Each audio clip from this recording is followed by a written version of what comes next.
So guys, we will just vlog the 16,000 square meters. It's still along the river guys, pero yung bahay na yan ay inalon galing yan doon, pinalipat dyan sa tabi ng river. Kasi sila ang nakatira for a long time ago. Then pinatawag sila na may-ari ng 1.6 or 16,000 square meters dahil ibibenta nila ang property. So again, it is beside of the property. We are selling also the 52,000 square meters.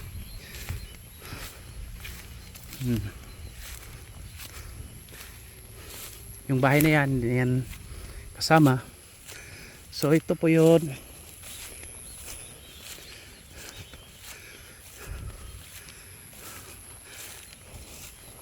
$16,000. It's tax declaration.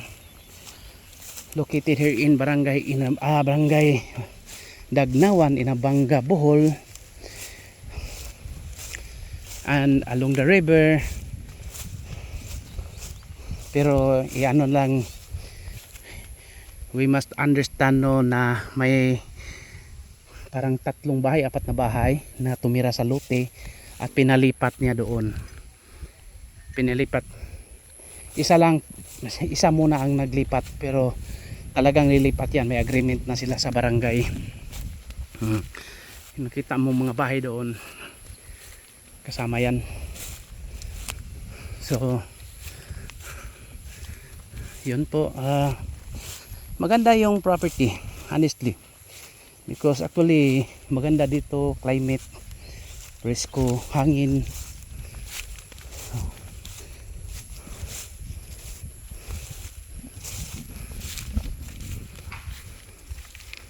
See? From town proper of Inabanga, just 10 minutes drive guys. 10 minutes lang.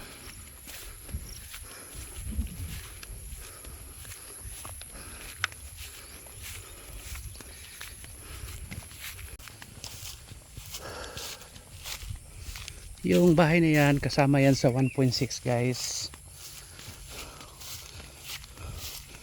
Pero again, may agreement na sila ni may-ari. Kasi si may-ari talaga, tatlo yan, mga anak.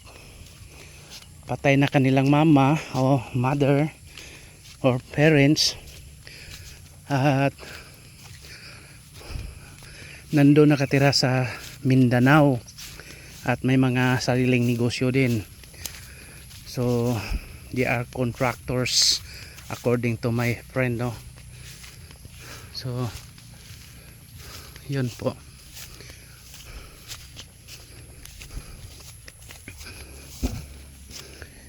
So binibinta nila kasi ayaw na nila dito.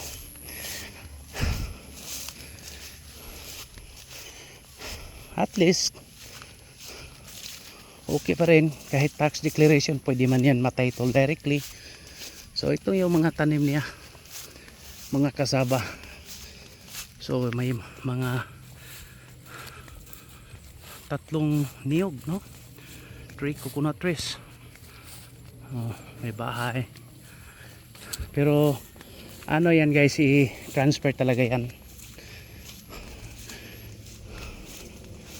Pwede na sila lumipat sa doon sa tabi, kasi binigyan sila ng 16,000 something, pero ang binigay ni may-ari yung excess, yung plus mga 200 square meters yata.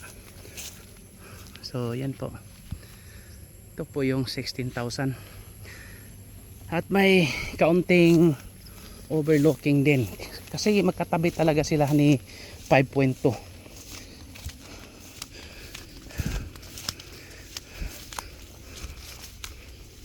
Magkasama sila, magkapatid. Mama ni 5.2 at mama ni 1.6 ay magkapatid. Yon ang story. So ito po, hanggang dito pa yata yon ang 1.6. So maganda pa rin.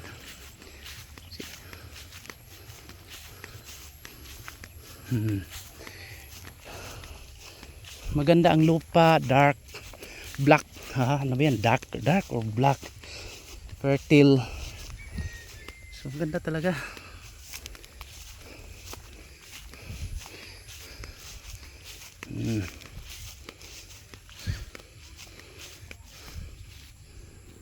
Yan po, yan 1.6 po yan, at 150 pesos per square meter.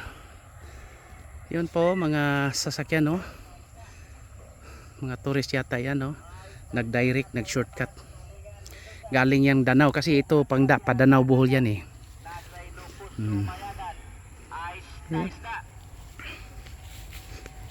So again guys, no, doon tayo nakapunta tayo sa ano, sa river, no.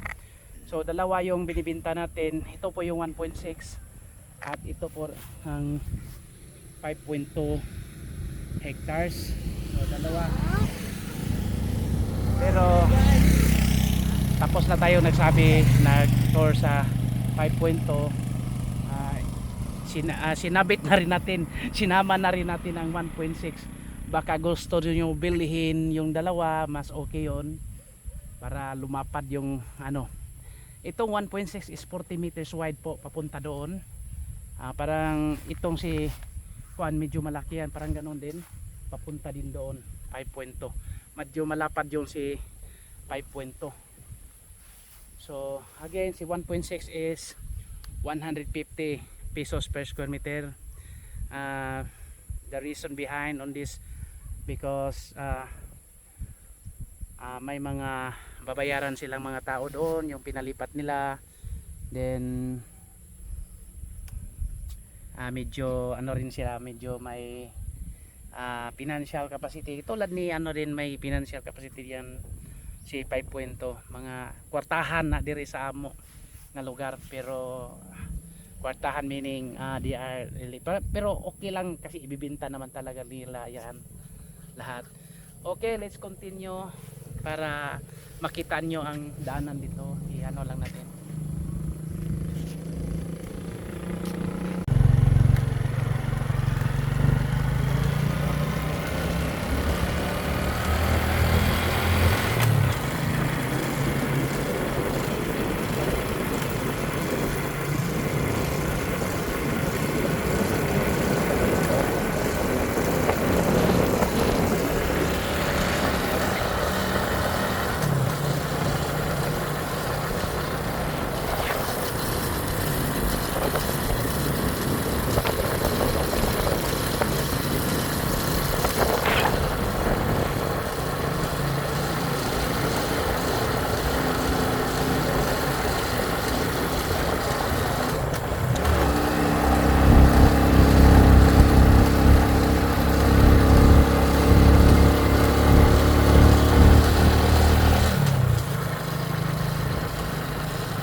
Ito po mga expat na po ito, mga may-ari dito guys.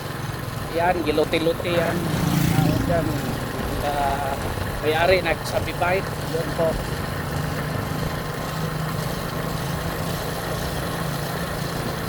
So, ang hirap sa subdivision guys, matagal yan, matagal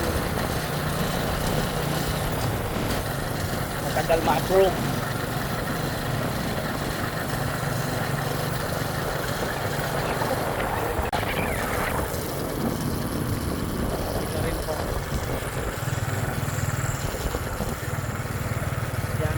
Mga bahay, mga expat, mga foreigners.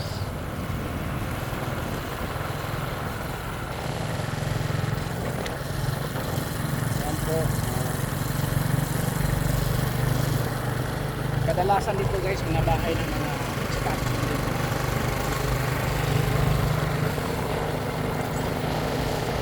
Maganda ang climate guys, medyo bugnaw, medyo cool, or talaga ang weather nasa mga 18 to 24 Yan po, Dagnawan Inabanga. Yan po, Dagnawan Inabanga.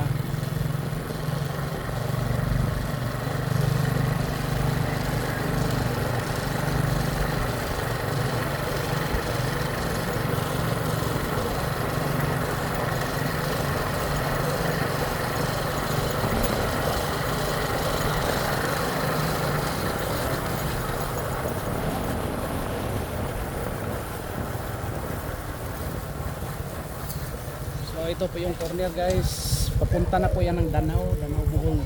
Di Danau Cebu, Danau Bohol. Ito po yung para town proper ng Sagbayan. Okay po. Again, thank you. Thank you very much and God bless to all. If you have property or properties for sale, just submit it to us. And we have YouTube channel. Just subscribe and like, share. Again, thank you very much and God bless to all. Happy viewing. Bye.